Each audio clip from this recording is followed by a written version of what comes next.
aşmaya, Gazze'ye ulaşmaya, ablukayı kırmaya biz varız, geliyoruz. Dik dur artık, eğilme, zalime boyun eğme, haykıralım gür sesle, yaşasın özgür Gazze.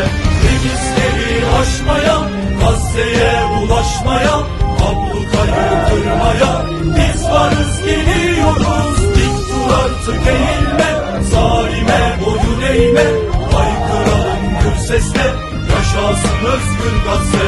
Emirlerden denize, yaşasın özgür Gazze.